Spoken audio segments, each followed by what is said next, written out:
November 30, 2022 was a landmark date in our recent history. This was the date when ChatGPT was officially launched by OpenAI. Since then, the Gen AI economy has grown in leaps and bounds with the potential to transform businesses globally. A latest McKinsey report pointed out that Gen AI has the potential to generate value worth $2.2 to $4.2 trillion dollars annually. Just to put it in the right context, the overall GDP of United Kingdom in 2021 was about $3.1 trillion dollars. This gives you an idea of the overall impact and value that would be created by generative AI. On another level, we are looking at agentic AI as the next level of transformative technology that is going to disrupt the way enterprises look at automation driven by AI and Gen AI. With so many technologies coming in and the noise around all of these technologies, how can enterprises ensure that all of this that they derive value from all of this noise? And also, there is a layer of inherent data and analytics technologies, which includes technologies like BI, data warehouses, data lakes, and other technologies. How should enterprises make sense of all of these technologies? Hi, I'm Sandeep Sharma, Vice President Business Development at Wizergos, and the host for the Wiser Talk. The Wiser Talk is an initiative to capture in-depth insights and perspectives of experts, and we want their perspectives on select business and technology topics. Today on the Wiser Talk, it is my pleasure and privilege to host Mr. Hindol Basu, co-founder and CEO of Leobrix, which is a Gen AI and AI-driven decision automation and analytics company headquartered in Bangalore. He is an expert in this field and carries over 20 years of experience. He is also an author of a much acclaimed book on the topic, Business Analytics, Applications and Consumer Marketing. In today's conversation, we will hear from Hindol, his views and perspectives on the overall data analytics, AI and generative AI ecosystem. Welcome, Hindol. Thank you. Thank you so much. So, Hindol, in today's conversation, let's discuss how the evolution of data analytics ecosystem has progressed over the last 10-15 years or so. There's a lot of noise and confusion in the market, especially in the enterprises, with regards to Gen AI specifically. Ever since the last 2.5 years, Gen AI scene has exploded considerably. So we're looking at Gen AI, we're looking at agentic AI, and inherently there are lots of technologies that work in the background. For example, all the data platforms, data management space. There is a lot of confusion as to who is a data scientist, what does data science comprise of, what is data engineering, how is it different, or is it interconnected? What is happening in the business analytics space, in the typical BI space, and what has happened in the data warehousing space? How is it transitioned to, or is there a relation between data warehouses, data lakes, and now lake houses as well? Now we see Databricks has come into this space. So we will talk about all of these aspects. But before that, Hindol, it would be great to hear from you a very quick introduction of your career, because I feel that your career and your work in the data analytics ecosystem is a very, very good representation of the progress that this industry has taken. So if you could start with your introduction, that would be a great thing. Thank you. Sandeep, first of all, thank you for having me. It's a privilege to be talking to you. I have been a great admirer of your organization. I've been talking to your organization, seeing things that you have done. So thanks so much for having me. How my career has shaped in what is now called AI, machine learning, etc. When I started, it was just called analytics. And now, one interesting thing, though we all think that this is something which is very new, in reality, this has been something which has been there for quite some time. In fact, the first neural network was put in production in late 1950s, maybe before you were born. Long back. Yeah. So quite long back. Yeah. The first mathematical model to be implemented again in financial services was from this company called Fair Isaac, where I have worked later. And that was also implemented somewhere in 1950s, 1956 almost. Okay. So this whole area of leveraging data for making decisions is quite old. It's not as new as we all oftentimes feel it is. So I started my life mostly with Citibank.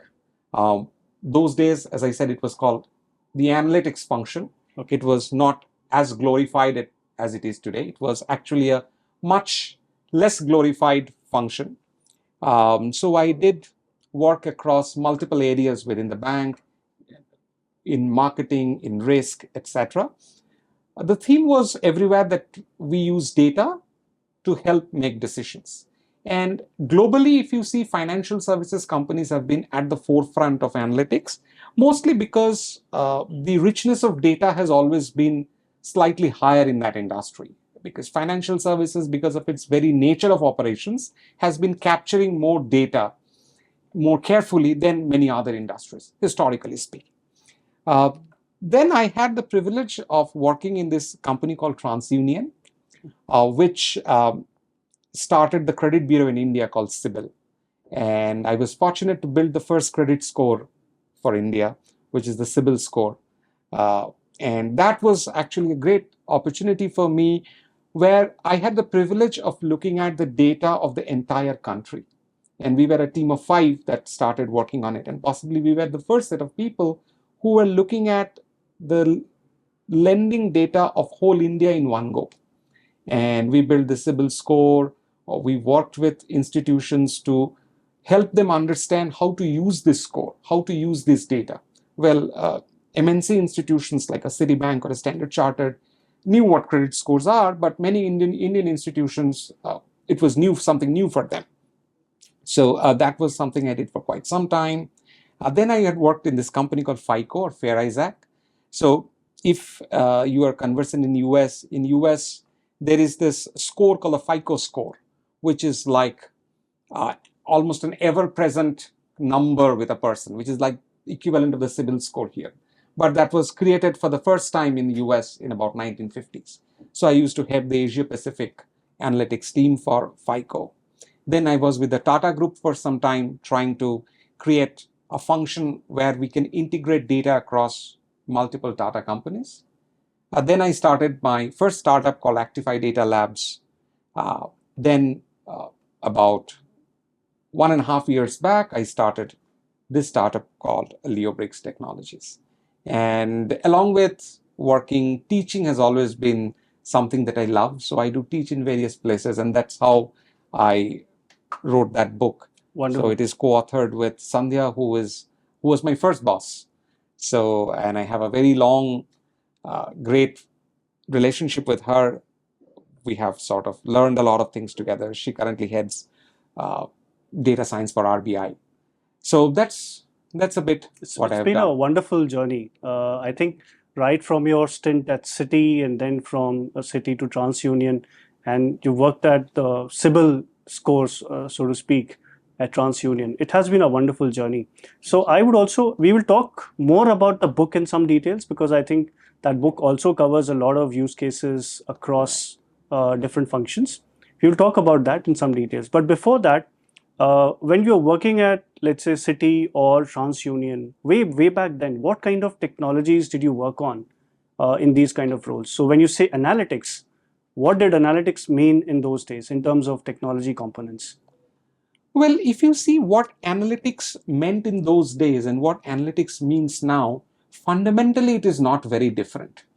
So the essential idea was that, can we use past data to learn something which can be applied on data that is coming now? So past data was like our raw material, using which you create an intelligence which you apply on the data that you're getting now. So that is kind of the framework of analytics, AI, machine learning, anything. Now, there have been different technologies to get all the past data, using which you can build the intelligence, number one. Number two, there has been different technologies of extracting this intelligence, which we oftentimes call a model, a machine learning model, a statistical model, a deep learning model. But a model essentially is a way of extracting intelligence from past data. So the technologies for doing that has changed. And then once you have that intelligence, you need to apply that intelligence. So again, there are different technologies for applying the intelligence.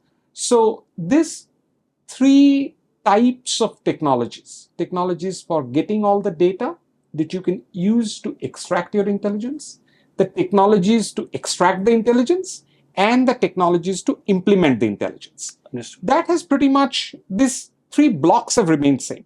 Now, what were the technology or the exact technologies for those? For instance, those days we used to have a lot of data warehousing, where you could get all the data in one place, which you can use to extract intelligence. For example, Teradata warehouses, Oracle data warehouses were very big in those days. Then for extracting intelligence, there used to be this software called SAS. Right. And SAS used to be the de facto software for building these models to extract the intelligence from data. So pretty much globally, everyone used to use SAS.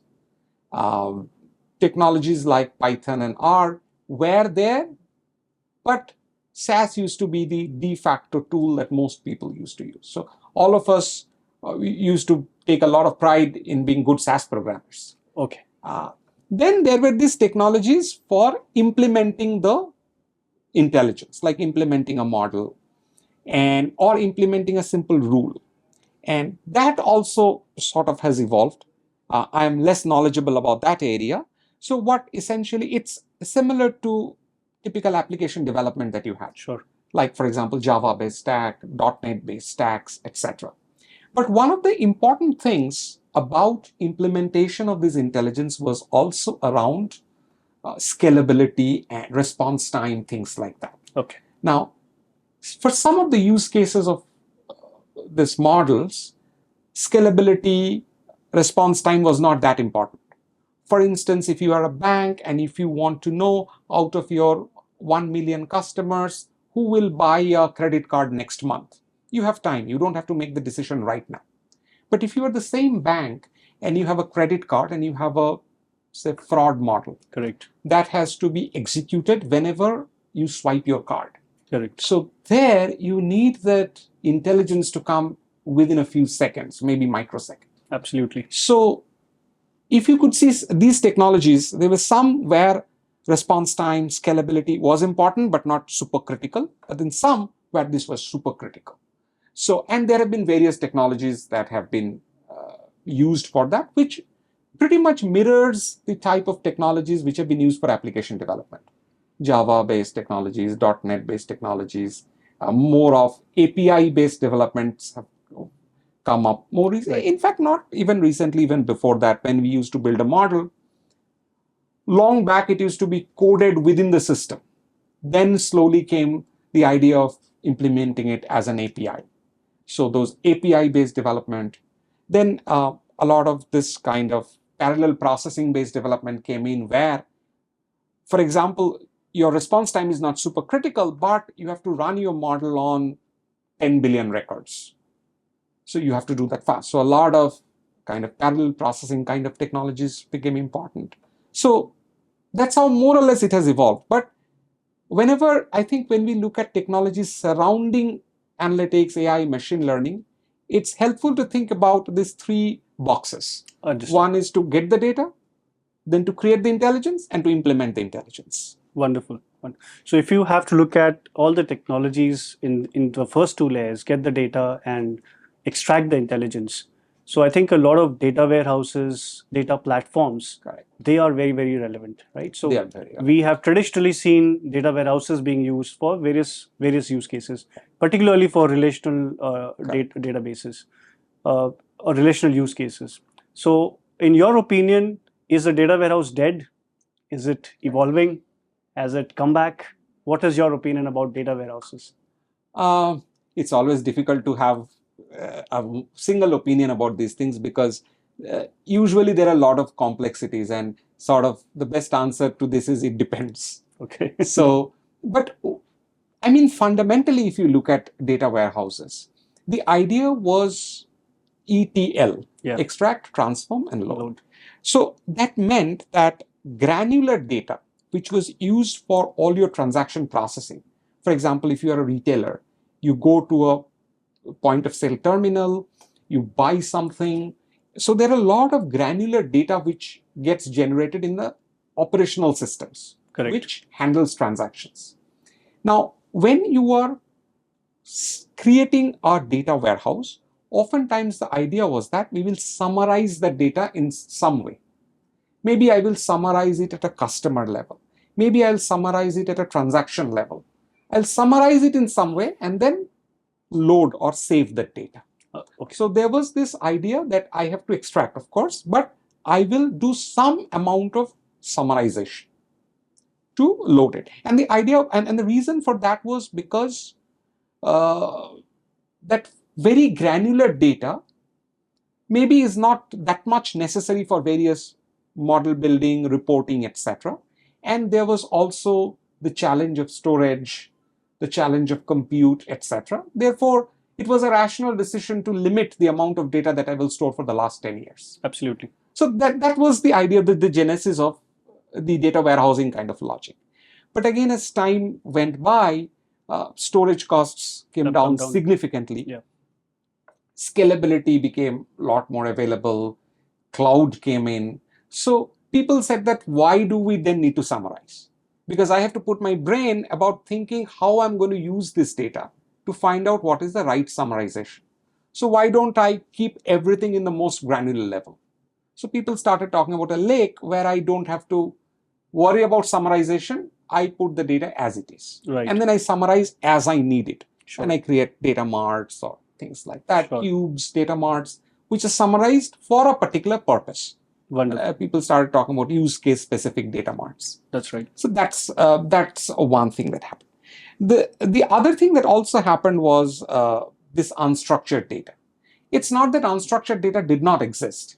Like images, scanned PDFs or scanned documents were in existence for quite some time. But then as technologies for extracting intelligence went up, everyone felt that we can also make a lot of or get a lot of value out of this unstructured data. And of course, the unstructured data you can't fit in the ETL format. Yeah. Like this is the image of a document, this is the image of a document. So do you extract important things and keep it, or do you keep the image as such? Right. So that also led to the development saying that I just need a place where I will store this data. I don't need to think about extracting information out of it. I'll just store it. And as use cases evolve, I'll find out how best I can make use of this data. So these two led to more of the data lake kind of a idea where we are keeping all data in the most granular format and we are keeping data across different formats. It doesn't have to be only structured data. Right. But that does not mean that we do not need summarization. Given we have, say today we have the technology to have all the data across very long period of history in the most granular format. Right. I can put data in a, let's say, Amazon AWS cold storage. But two things happened. One was because of technology, the volume of the data also kept growing. Like, for example, if you see today sensor data, every 1/5 of a second, one record is getting generated. So the data volume keeps on going up. So then the old logic comes back. Do we summarize or do we keep that whole big chunk of granular data? Right. That's one. Two is, yes, you have all this data, but finally when you use it, you will still sort of aggregate them in some way. You will have to transform and summarize. So that way, maybe data warehouses are also important, are also needed. So people started saying that, no, we do not need data warehouse. We'll have small data marts, which are like mini data warehouses for specific purpose. Right. So philosophically, they all exist together, but they sometimes get slightly different names across time. That was a wonderful view, Hindol. So talking about data warehouses, I think BI is a natural extension of the overall data warehousing space. Whenever we talk about warehouses, we have to talk about the ultimate outcome. Right. So people talk about BI. So what is your opinion of the evolution of the entire business intelligence space? Of course, if you see, BI is a natural extension, as you said, of any data warehouse. And if you see, when any business is run, the first thing that a business manager or a business leader will start off with is, what is happening in my business? How much have I sold? How much have I earned? So some form of business intelligence is inherent in any business. Even if you are using paper pencil way of working, True. you will still want to know how much you have sold, how much inventory you have, etc. So BI is a natural need for any business. Now, as data warehouses and business intelligence systems kept on growing, people started creating a lot of this reports, dashboards, etc. And one of the things is that whenever you look at any report, I guess no two of us will want to look at the same data in exactly the same way. True. Analysis might be completely different. Might be completely different. The way you want to look at it, someone may be happy just with a simple table, someone may want a pie chart, someone may want a bar graph, something else. So what really happened was, I think the amount of dashboards and reports really proliferated across organizations because the data was there and the technologies to create these dashboards and reports were all readily available.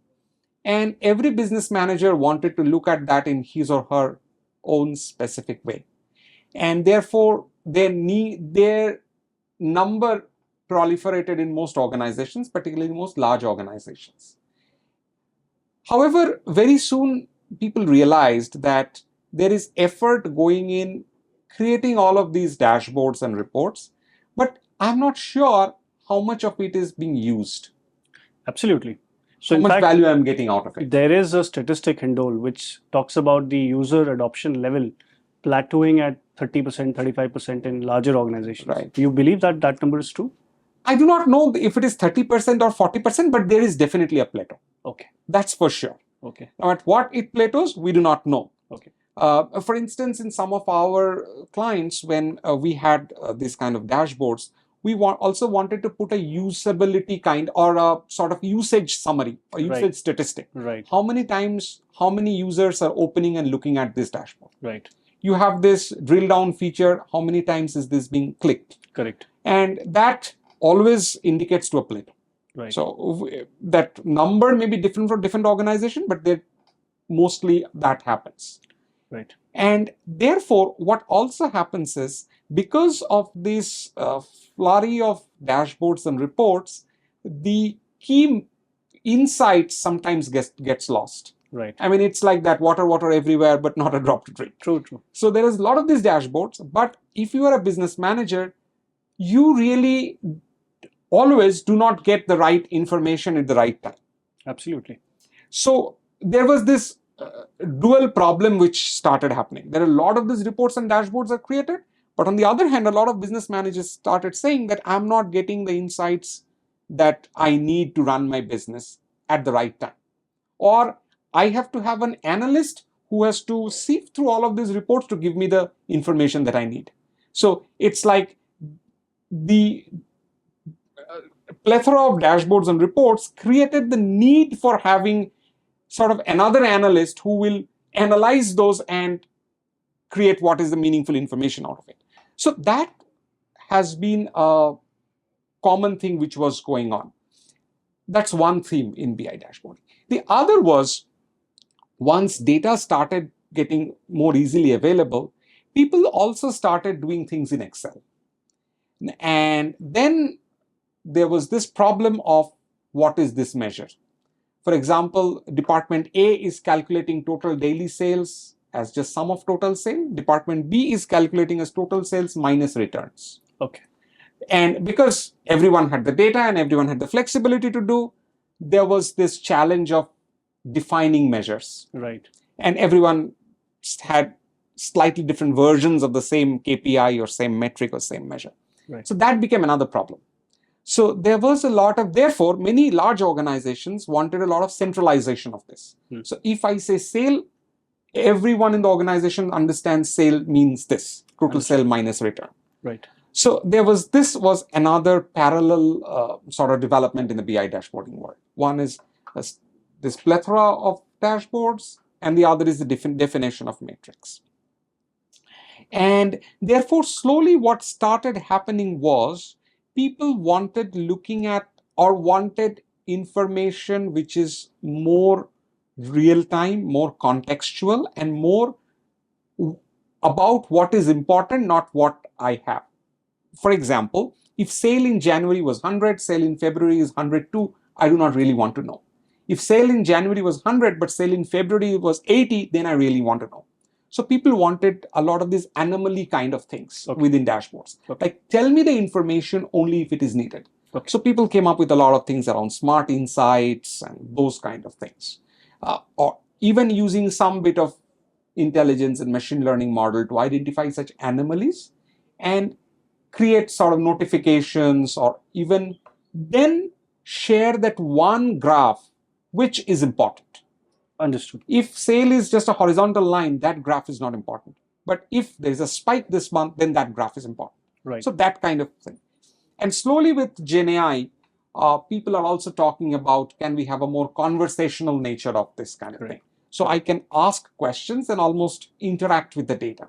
Right. Again, this is not entirely new. There had been applications and products where there was some amount of chat interface with dashboards, where you can ask questions and get answers about a metric, trend of a metric, etc. But with Gen AI, that is also getting a big boost. The whole conversational business intelligence kind of a thing. Absolutely. In fact, this is a conversation that has been, this is one point that has been brought up in many of our customer conversations. So they want low code, no code capabilities. They want to develop the dashboards very quickly. And self-service analytics is definitely very high on their minds, because as you said, you don't, why do you need a separate analyst or a BI team to give you the required number of dashboard? Because that essentially defeats the overall purpose of data democratization. Right, so absolutely. That is one capability that everybody is looking at. The second is definitely AI infused BI, as you said, NLP powered BI. So that is definitely a trend that we are also looking at. Right. But one of the things, there, see, when people ask for this, people forget one thing, which is, it's great to democratize this, which is very good. But when you are doing this, there is still an inherent logic which you need to understand. Right. So making it conversational does not mean that you do not need to understand the logic. For instance, if you want to know how do you calculate, let's say, average inventory turn. Now that method or the formula or the logic of calculating inventory turn still needs to be known and understood by the person who is using it. And defined properly. Absolutely. So many a times we make a difference between democratization and not understanding the logic. So democratization does not mean that the basic logic of a metric does not need to be understood.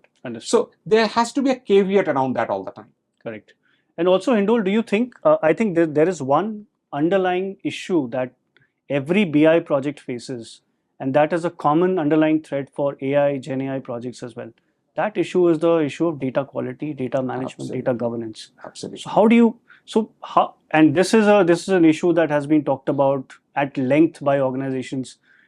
Different organizations have put forth different solutions, but this is a problem yet unsolved. Yes. In your opinion, what are some things that organizations should do to solve this particular problem? Yeah. So I always say that data is our biggest friend and data quality is our worst enemy. So, and the important thing is there is no easy fix to it. Right. So if you have poor quality data, I mean, if you have missingness, if you have errors, etc., they will impact all data related usage. Absolutely. Be it building a machine learning model, be it creating a dashboard, or be it even showing the data in another application. Right. And there are various ways in which data quality issues creep in. I mean, it's itself a big area of discussion. I, in fact, conduct a complete course on data quality. Now, there are various ways to sort of manage it. You can't really get rid of it, but you can manage it. So, of course, we can't discuss all of that here. But one of the things is, if you can check data quality at the time data is entering any system for the first time. Okay. So if you are eliminating manual data entry and trying to automate it as much as possible, That's one of the simplest or the most common ways of handling data quality issues. Then, whenever data travels from one system to the other, system A looks at missing in a different way, system B replaces it with 0. Quality issues keep on creeping up there. Then third is, there are sometimes data quality issues only just because we do not understand what is in the data. So therefore, a lot of things like a data stewardship program. Yeah. For example, there is someone who really knows what this data means. Right. For example, we used to run this, let's say, for credit limit for credit cards. Now, there used to be, let's say, a credit limit on a card, and there used to be some card like the old Amex card, which did not have a limit. Right. Which you give to very rich individuals, and they can spend as much as you like. Now, but that was, credit limit used to be a mandatory field in some of the credit card systems. So you can't keep it blank. Right. So they used to put 6 nines there. Okay. So now if you anytime take an average of the total credit limit, those few cards with 6 nines used to jeopardize that average all the time. True. So someone with that knowledge has to come and say that because of this system limitation, this has been kept as 6-9. So take out the 6-9 when you look at the rest of the data. Right. So this simple knowledge also helps enhance data quality to a large extent. Okay. I think that is very useful. In fact, most BI projects and AI projects have failed because of data quality, data management, data governance issues.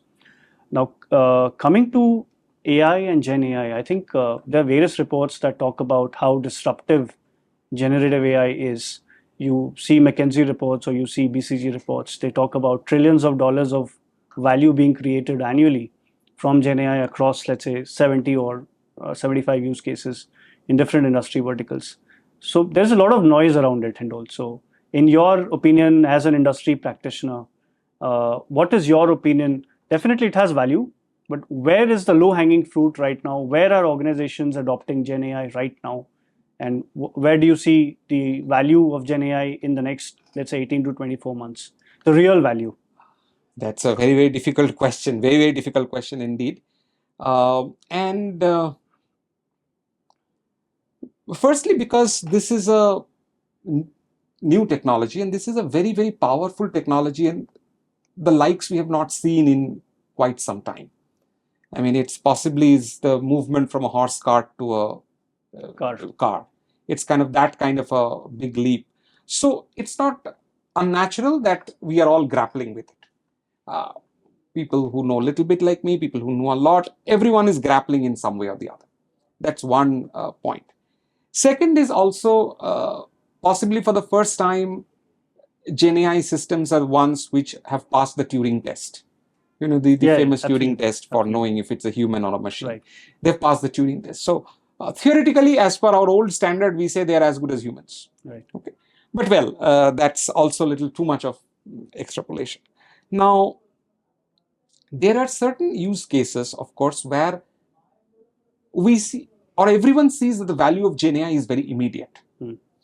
For instance, things like summarization, things like creatives, where Gen AI can create things very immediately. Right. So there is very immediate value that we see. There are others where it seems there is a lot of immediate value, but we need to be cautious. For instance, we have this kind of idea about assist. Like if you have a programmer assist, like you want to write a code to do something, you ask ChatGPT to write that code, ChatGPT writes that code for you. Now, yes, those codes are most of the time correct, but are they deployable codes? I think technology experts have their doubts. So, in many of these use cases, Gen AI becomes a huge assistance to humans, but are they good to replace completely? Opinion is divided. That's one. Now, if you see, there are many use cases in industry which required what we call is generic human intelligence.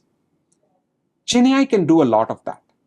For example, if I talk to you about something, let's say I am unhappy with your product or your app is having some problem, and I'm talking about that problem. I'm saying that the app is not responsive, sometimes it's not up, etc. Now, many a times it took a human to sort of understand what are all the issues that I'm talking about. Today, GenAI can do that fairly well. Yeah. So there are a lot of these tasks which GenAI can do quite well. And there are many use cases and applications which are coming up around that. For instance, a lot of things around agents. Right. Like if I have written an email to an insurance company and I have spoken about many things, I'm unhappy because my claim is taking a lot of time. In the same email, I'm writing that your agent is rude to me. Many of these things in one email. Now, what are all the themes that I'm talking about? How do you, or what could be the possible different resolutions? Earlier, it's not that we couldn't do it. We could do that to a large extent using NLP, natural language processing kind of techniques. But GenAI has made it much faster, much more accurate. Right. More than faster, much more accurate. Much more accurate than that. So a lot of these tasks which were agent human tasks, they can be done better using GenAI. Industry was doing that with, let's say, simple NLP. Correct. But GenAI is sort of a step jump in that direction. Of course, in the world of creatives, GenAI can do a lot of interesting things. If you have to sort of write a small story, if you have to create an image, for example, if you look at Meta's new Llama that has come up, its capabilities for creating images is phenomenal. Correct. So, for example, you would have had let's say even in your organization, if you want to create an image, saying that create an image of a technology person working and having problems with his bugs. Right. You would ideally go to a creative person who will create that image for you. Correct. But today, GenAI can do a pretty decent job of that. Sure. So a lot of these use cases are very relevant.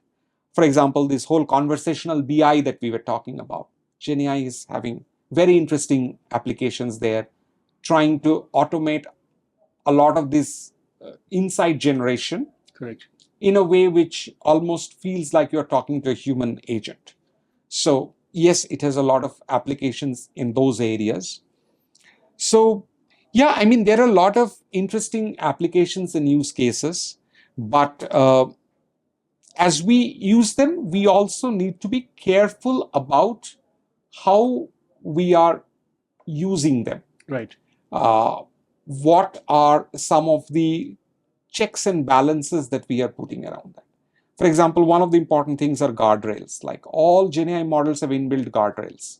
They will not say something which is bad, like which is racial, etc., etc. But there can be more guardrails which are important. That's one aspect of GenAI. And then if you sort of go back to what we were discussing, that a lot of this is powered by your data. So GenAI is, you can say it's like a generic intelligence, but you can always augment that with your own data. Absolutely. Which people call RAG. Correct. Retrieval Augmented Generation. So, for example, it's easier to talk in terms of examples in GenAI because it's so evolving. Let's say many organizations are using GenAI as a way to help their employees. Like if you see any large organization, they'll have huge number of policies. Policies about medical insurance, policies about leave, these, that, everything. Now, employees may have questions. So, and GenAI is very good at sort of summarizing those and answering those questions. So earlier they used to, let's say, reach out to HR. For example, if you have a medical problem, is this covered? Yeah. How many days of leave can I get for this? Correct. So all of those people used to go to an HR team or a HR ops team to help those. But if you have all of these policies fed to GenAI, GenAI can help summarization. But think how you can augment this. Now, if you on top of it add employee-specific information, for instance, how many days of leave do you have which are available? So if you can just augment this amount of information to GenAI, you can get an augmented generation. Correct. It can not only say that you have 7 days of leave for this year, but it can also say that you have already used 3 days. So 4 days of leave are left Correct. for you. Correct. So this power of data remains important even with GenAI. So GenAI is a way of generating intelligent AI-driven decisions and responses. But its power can always be augmented through your own data. Absolutely. So that's another angle that will make or is making generative AI more powerful, which is the whole RAG kind of an approach. And your last example is particularly also very interesting because it also brings the concept of agentic AI into the picture. Right. Assume if you can augment generative AI with a kind of RAG technology and with smaller data. These are not typical LLMs, but these are smaller foundational models. And then an agentic AI is supposed to work on all of these small activities and tasks on an autonomous level. Correct. I think that can do wonders for different use cases Yes. at the enterprise level, not just for consumers, Correct. but for enterprises as well. Correct. And you know, one of the things that people say whenever you talk about GenAI, people talk about complete automation. Right. Like it's a machine doing everything. I'm not having anything, a human is not there. But a lot of value also comes from the human in the loop kind of use cases. Okay. For example, even in this agent AI or agent assist or assisting an agent, generative AI assisting an agent. Now, let's say you have, think about an agent who has to go through a lot of mortgage documents. Right. Like, let's say you have a mortgage with a bank and you have a question like, can I get a reduction in my interest rate? Now, for that, you are talking to an agent, but the agent has to go through your huge mortgage deed. Correct. To understand what all is written, what are the conditions. There, GenAI can be an assist to the agent. Similarly, for legal docs, it happens a lot. Like, for example, in your organization, let's say you have many clients, and suddenly one client has asked saying that in my master service agreement, is there this clause, is there, there's some question. Yeah. Now, let's say you as the sales head or you are as the account manager, you can't look at this 50-page document. You would end up doing Control F. Correct. But a Gen AI can do a much better summarization. So there can be a lot of complete automation and a lot of assist of humans. This is a classic use case. Classic use case with applications across different functions. Right. This is classic knowledge management 101. Yeah, exactly. Augmented knowledge management. Augmented knowledge management. So Gen AI can do a lot of work there. Yeah. So Hindol, let us change focus slightly to one area, I think, which is very close to what you are doing right now in your current firm. So tell us something about Leobrix. Tell us something about decision automation. How is this useful for enterprises?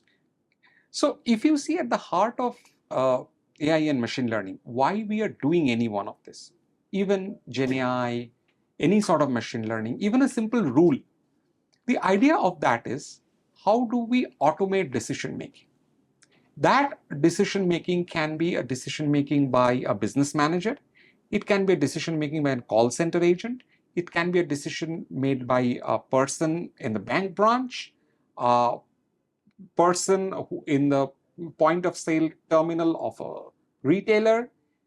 Everywhere humans make decisions. And the idea of AI and machine learning is that how can I automate those decisioning? So if you see, the genesis of technology, we started off with what we mostly call is process automation. Like there was something which was done manually. I have a technology solution that automates it. Sure. But then there were always decisions which we thought is the purview of humans, intelligent humans. And the whole journey of AI has been how much of this intelligence can be done by a machine. Okay. So we started with for example, I was giving you the example of FICO. So FICO started with the whole idea, can I automate the whole idea whom to give a loan? Okay. In 1940s and 1950s, it used to be thought that a experienced banker can only make that decision. So what you're saying is that as opposed to a process in which there were different activities which were automated using technologies like RPA or intelligent automation, right now, and obviously there used to be a human in the loop who used to take certain decisions based on the output from the Right. automation of these activities. Right. Right now, what you're suggesting is that decision automation is the complete automation of the decision itself. Right. Is that what you're suggesting? Exactly. Okay. So how can you make the decision, or how can a machine make the decision instead of a human being?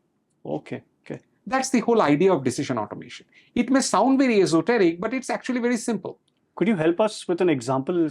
Yeah, there can be many such examples. Now, for example, the simplest one that I was talking to you is, let's say whether I should give a loan to this person or not. Sure. So if you look at a very traditional banker, even a person who had worked in a Indian bank about 40 years back, or even in a US bank 40, 50 years back, they would say that this is a purview of a person who has experience. Right. And they used to talk to the person, understand his or her career, understand all the information about him, his income, his job, etc. And then they will make an educated decision. Hindol, so it would be great if you could help us with an example of how decision automation can be applied in a real world setting. Okay. So we can take this example of a person giving a loan. So in earlier times, if you go some 30, 40 years back, pretty much everywhere in the world, it used to be thought of the purview of an experienced banker. Okay. The banker will talk to the individual, understand the individual's income and family background and many other factors. And a lot of that was not even properly documented to understand whether that person can be given a loan or not. Okay. The classic example is that Harry Potter movie, where this person goes to ask for a loan to open a bakery. The banker looks at him and says that he doesn't have the qualification to get a loan. Now, that sort of decisioning, a lot of that, can those decisions be made by a machine? That's the idea of anything to do with decision automation. Okay. Now, when you talk about these decisions, usually there are two types of decisions. One is, which we call is simple human intelligence. Like, I show you a picture and ask you if this is a man or a tree. Anyone can make that decision. Then there are certain other decisions which we call are expert judgment. For instance, this kind of decision, whether to give a loan or not. Now, if you take it to another extreme, if you show an X-ray to a doctor, is there a problem in the X-ray or there is no problem in the X-ray? So, if I or you look at the X-ray, we will not be able to make out. So, you need that expert, subject matter expertise of a doctor. Right. So, overall, we see these two types of decision: human intelligence and subject matter expertise. Right. And the idea of anything to do with decision automation is, can we automate this process of decision making? Okay. And again, this is not something very new. This has been happening for quite some time. Now, for example, this decision whether to give a loan or not has been something which has been automated quite significantly. Now, again, there are always what we call overrides. There is always a human who can override that decision. As you go to more and more complex decisions, like whether a doctor looks at an X-ray or a CT scan, you need more sophisticated solution, and you need more expertise or more confidence in the expertise of the models. And whenever you have decision automation, in fact, even for decisions made by humans, there are always false positives and false negatives. Yes, absolutely. Even a trained doctor will sometimes make mistakes. Now, you have to understand what is the extent of those false positives and false negatives. What is the extent of those errors in making decisions whenever you are automating any decision. And also, whenever you are automating a decision, like, for example, if you ask a banker, why did you not give him the loan? The banker may say, he is too young. He doesn't have enough experience. Or he may say that his income is not enough. Now, what are the reasons because of which you are taking the decision. Providing that transparency is also an important aspect. Absolutely. Which today we call explainable AI. Right. So that if you ask a human decision maker, the human decision maker possibly can tell you, this is why I made the decision. Now, how do you put that explainability on automated decisioning? And very closely related to that is also the whole idea of bias in decision making. Now, for example, if you have human-driven decision making, you may say that you can't decide based on this. For example, you can't decide whether you should give a loan or not based on my ethnicity or gender or something. You have to put those same things on an automated decision as well. So there is error, there is transparency, and there is bias. All of that needs to be looked at, both for expert opinion-based decision and simple human intelligence-based decision. Now, the power of all of these decision automation technologies depends on the data which has been used to extract this intelligence which is making the decision. And that is where we see a lot of GenAI kind of models are really making a historic shift over there. Okay. Now, if you see a GenAI kind of a model, it's based on all the data that's there out there in the internet. That kind of huge, huge data. Now, if you see, let's say, a face detection model that's built on a huge corpus. Now, one of the things is not every organization will have access to that data, right, to build that solution. And that gets one important consideration is, one is the value of data, because data becomes the important element to build that solution for decision automation. It also calls into question that there will be organizations who have access to some special large corpus of data who can build some of these solutions. Correct. And for example, no one will have access to that data like Google has about traffic. Correct. So if you are to build something on journey time prediction, no one in the world possibly will have that much data. So how do you look at some of these solutions? And therefore, in machine learning, we are using a lot of concepts around what we call is transfer learning. Okay. What transfer learning means is you have this model which, let's say, Meta has built, and you kind of customize a little bit of it based on your data. Okay. Which, let's say in GenAI, we sometimes call it's a kind of few shot learning. That's that kind of thing. The basic model comes in pre-built. You just customize it a little bit based on your limited data. Okay. So many of the solutions for decision automation that we are building today may or will involve a transfer learning kind of solution. Okay, wonderful. So that's one. And in Leobrix, what we are doing is, whenever you look at this decision automation, it doesn't sort of hang in the air. You have to get access to data to implement it, and you need a system which will consume this automated decision. So we are trying to solve this entire chain of things. Okay. Decision automation using traditional machine learning and GenAI being the core of what we are doing. Okay. And traditionally, what industry verticals are you looking at for decision automation? Well, the idea applies to every industry vertical, but it depends how much expertise you have about the data and the process of a particular vertical.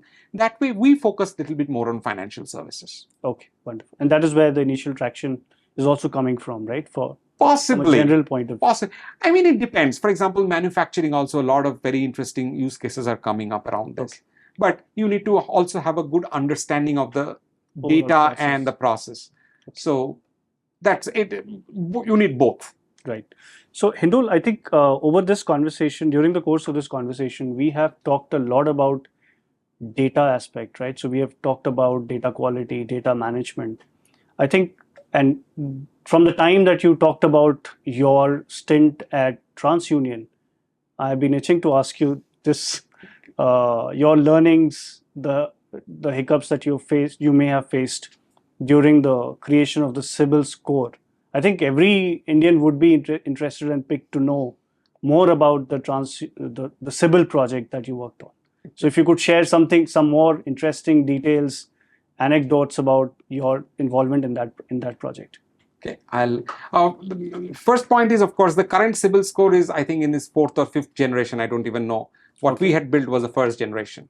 So what do you mean by generation here? So what you do is you build one model, Okay, and you keep on using it. okay, But then as data grows, the model's efficacy falls down. You rebuild that model. okay, You build a new model, okay, and the whole construct of the model changes. okay. So that you call the 2nd generation, 3rd generation, 4th generation, and so on. So when did you build the first model? First model, it feeds me to see which year, 2007, 8. I think. 7, 8. Oh, 7, 8. it's long back. I think that was the first time we built the first model. Okay. Now, of course, that was when we were the only team that were looking at the complete data of the lending data of the whole country in one place. Wonderful. So that meant you had different types of institutions in the country. And think about 20 years back. So the maturity of IT systems across different banks was very different those days compared to what it is.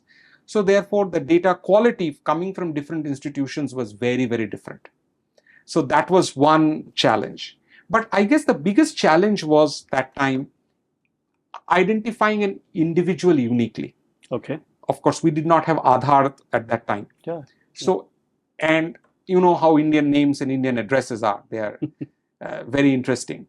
And even the usage of PAN was not 100% in those days. Okay. So identifying this individual uniquely across different banks so that you can get a complete view of that person to even create the data to build a model. Okay. Because as you understand, that model predicts things at the customer level or the individual level. That's right. It says that you as an individual, what is your riskiness? So it had to get all the data about you together to build it. That was actually the biggest challenge, to create that unique ID. Right. Of course, Aadhaar has really revolutionized that, and possibly it's one of the best IDs that we have in the world today. But those days, that was not there. So fine-tuning that logic to understand that individual uniquely was, I think, the biggest challenge. Then, of course, data quality was a challenge. Then even when we were building it for the first time, we wanted to build in some of the global best practices there. For instance, you will know everywhere that you do not want to use a factor which is not explainable. For example, you would not want to have any factor which is discriminatory. You want to have factors which you can understand from the credit report. If I say that your score is low because you have default in your, let's say, home loan, it should be apparent from your credit report. You as an individual should be able to go back and see it. Right. So we wanted to build in those best practices, which today you would have called model explainability. Right. We wanted to build in those. So that was the third challenge. The fourth challenge, of course, was that in India those days, the variation of credit was huge. Like, for example, today you see there are a lot of avenues for people to get credit. There is the small ticket loans, there is auto loans, there are used car loans, there is so many credit card issuers. The variety of credit product those days were less. So there used to be a huge chunk of population for whom not much of data was available, which today you call what is called new to credit. Okay. Now that percentage used to be very high. So you get very scanty information from them, and many of them we couldn't create a score for them. So that was one challenge. Then of course there was challenge around adoption. How will institutions use this thing that we are building for the first time? So, and that meant two challenges. One was, if you go to a Citibank or a Standard Chartered, they will have a business manager who had worked in the US. So they will want to put you to that US standard. But you know, you have just built it fresh with the data in a country which has just created a credit bureau a few years back. Right. So how do you convince them that this is still a good product? On the other hand, you had Indian institutions who had never used such a score. Right. How do you make them use it? So that was, I think, the last challenge. How did you convince the institutions? Was there some RBI directive or? See, RBI directive was around that every institution have to submit the data to the bureau. Okay. But whether to use the bureau's product or not, that's up to the institution. Okay. That RBI can't mandate. And slowly and steadily, everybody Yes. adopted. So the idea was simple. We have to go and show them. We used to perform what you call retros. We used to say that, well, I go back 2 years. Look at all the decisions you have made in 2 years. How you could have made them differently using this score. Okay. So then keep on talking to them, keep on explaining to them and showing them through this retros, as we used to call them, or retro scores, and show them across various use cases while getting new customers, while giving more loan to existing customer, how you could have used this solution. And slowly the adoption then started. Wonderful, wonderful. So I think we can keep on discussing, Hindol. I think with your subject level expertise, this podcast can literally run for hours. There are multiple topics that we can discuss upon and in depth. But given the paucity of time, I think I'll just ask you one last question. So for the next 4-5 months and for 2025, if you have to give 2 or 3 top recommendations to chief analytics officers, chief data officers, what would those recommendations be? Top 2 or 3 that come top of your mind. First possibly will be around data quality. It's an old enemy, but it will always remain an enemy. It will never go away. That's one. 2 is there will be a lot of experimentation that we will see, particularly with Gen AI and with other machine learning methods. So there has to be some amount of experiment, test and learn kind of an approach. Some of the things that we will do may and will fail. So having that mindset, that budget, that culture of that failing is okay, because many a times a lot of things may not be done because of the fear of failure. Yeah. So that could be a second point. And third, of course, will be that the world of data science and machine learning and the world of implementation technologies are coming ever more closer together. Okay. So earlier, when we started model building, the idea was that we will build a model, then create a spec in a Word document, give it to the technology team, and then they will implement it for the next 2 months. Then we will do an UAT, sign it off, and then it will be used. That cycle is getting crunched like anything. So today, the implementation and the nuances of implementation are becoming very important when data leaders are looking at technologies. So identifying how we can effectively implement these solutions very quickly. Right. So working with technology teams, with business teams to see how we can implement them very quickly. So that possibly is the third one. Wonderful. And I will just add one point to those 3 recommendations. I think India is sitting on a huge demographic dividend if we use it properly. So I think data skills, certifications, those are absolutely necessary. Those are absolutely necessary because, and today we have students who are always willing to learn, who have access to a lot more information that we had. But again, young students should have the patience to learn things in detail, not just kind of get to the tip of the iceberg and feel that I really know it. It should be a workable knowledge. Yes. It should be a workable, functional knowledge. Yes, absolutely. We have a huge dividend on that. Yeah, absolutely. So on that note, Hindol, thank you so much for your time. It has been a wonderful conversation. I think we and the audience has learned a lot about different components of the data analytics ecosystem, various technologies. We have learned a lot about Gen AI. We've learned about data warehouses, agentic AI, and the work that you're doing on decision automation. I think that's a fairly new concept, which I feel that the audience will really they would really like to understand more about that. So thank you so much for your time. It has been a pleasure hosting you for the session. Thank you so much for inviting me. Thank you. Hope you found the session useful and informative, and I think you can use some of the content for your own decision making. Until next time, this is Sandeep Sharma from the Wiser Talk signing off.